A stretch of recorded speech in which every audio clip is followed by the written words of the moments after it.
Salut les amis, bienvenue sur Motors pour cette nouvelle vidéo. Aujourd'hui vidéo un peu particulière parce que je vais pas vous parler de cette voiture là, mais je vais vous parler de cette voiture là. Allez, c'est parti.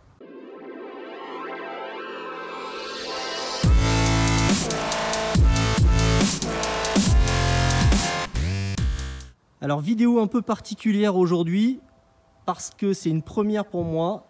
Je filme la voiture, la première voiture d'un des abonnés de la chaîne et qui nous suit aussi sur Instagram.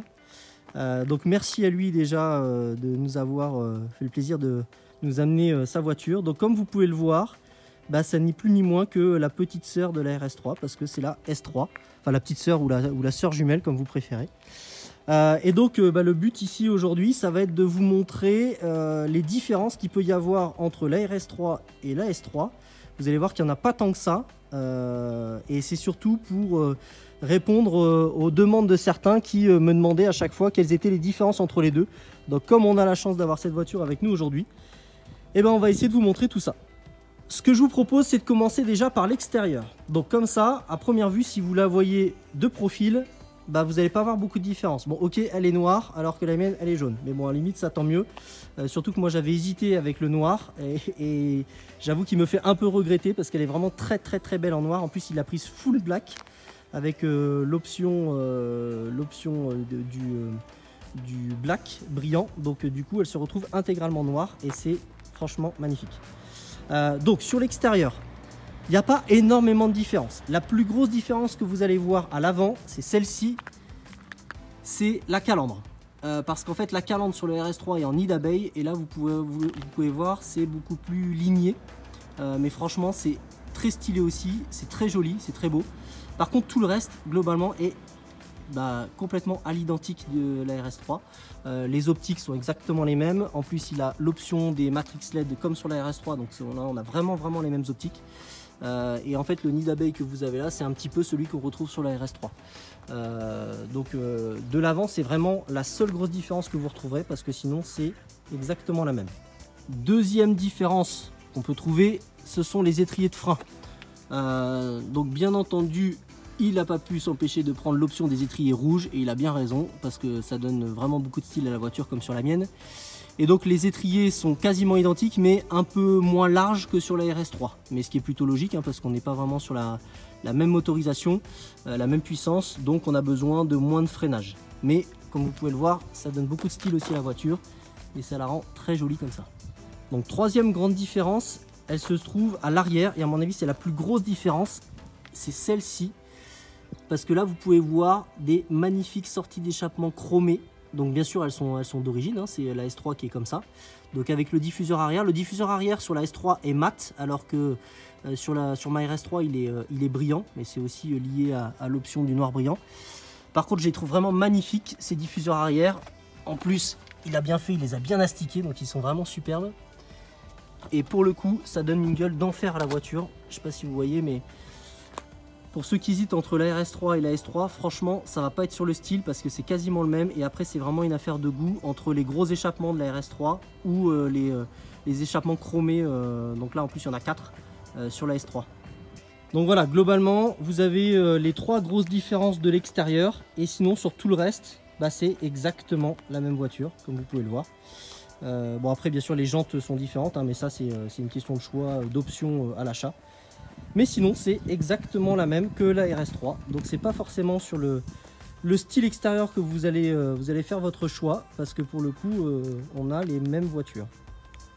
On passe à l'intérieur maintenant. Donc sur l'intérieur, hop, comme vous pouvez le voir, on a quasiment la même voiture en fait. Une nouvelle fois, si vous regardez bien dans le détail, vous allez voir quelques différences.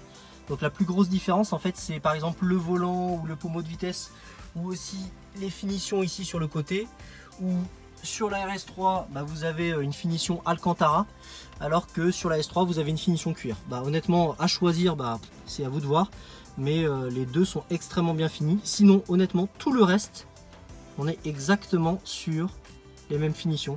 On a le virtual cockpit comme sur la RS3, on a l'écran ici dépliable comme sur la RS3, les aérations qui sont comme sur la RS3, enfin tout est effectivement exactement la même chose, même le pédalier est exactement le même.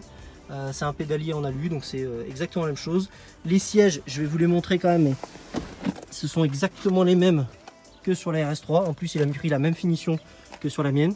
Donc c'est les sièges comme ça surpiqués rouge en cuir qui sont toujours aussi beaux. Et bah, la différence, c'est que c'est marqué S au lieu de RS, mais ce sont exactement les mêmes. Autre différence par contre qu'on peut avoir, donc il a aussi l'option du toit ouvrant comme la mienne. Par contre, le pavillon ici est gris clair, alors que dans la RS3, il est gris foncé ou noir. Donc c'est une petite différence, mais sinon tout le reste est complètement identique. Donc finalement, la plus grosse différence que vous allez avoir entre la S3 et le RS3, bah, c'est ça.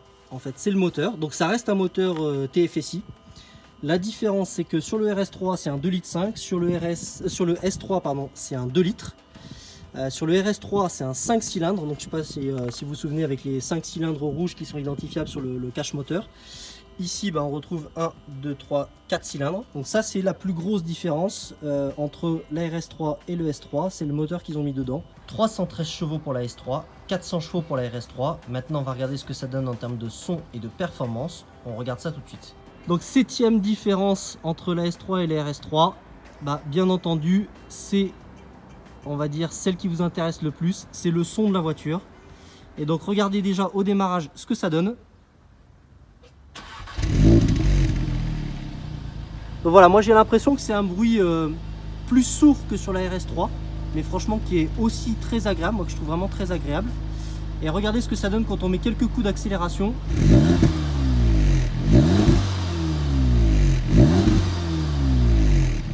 Donc vous voyez qu'il y a quelques déflagrations, mais elles sont très légères. C'est beaucoup moins rock que sur la RS3.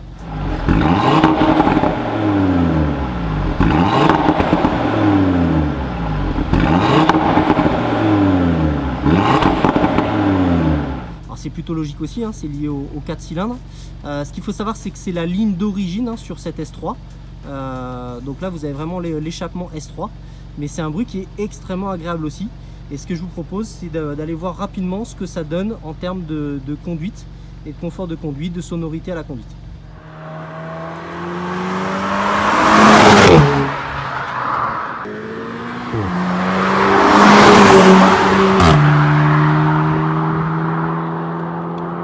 Bon, voilà, vous voyez ce que ça donne. En plus, on a eu la déflagration au passage de vitesse.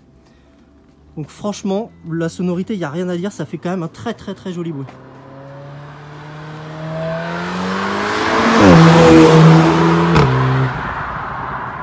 Voilà, à vous de vous faire votre avis, dites-moi dans les commentaires ce que vous en pensez.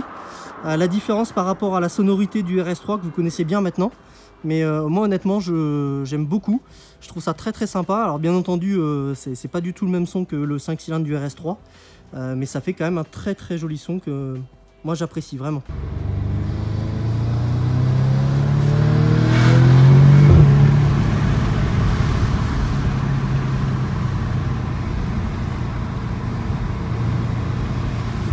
Je vous avoue que pour l'instant je ne vois aucune différence avec la mienne.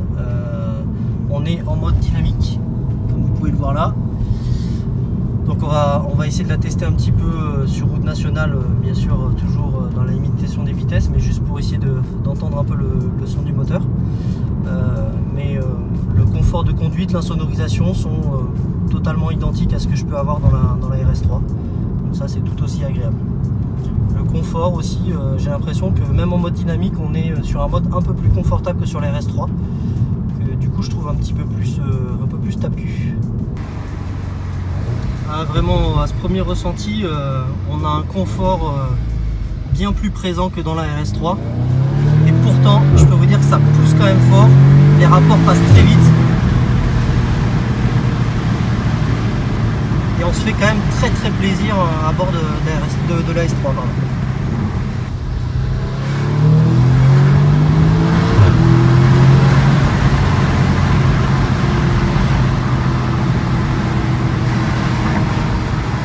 Bon, pour conclure, ce que je vous dirais, c'est que il n'y a vraiment pas de grande différence entre la S3 et la RS3.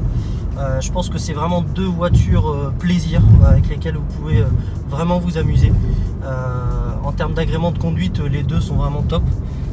Si vous voulez vraiment l'extrême, aller vers la RS3, mais franchement la S3 c'est déjà un super compromis, c'est déjà génial, donc je peux que vous la recommander.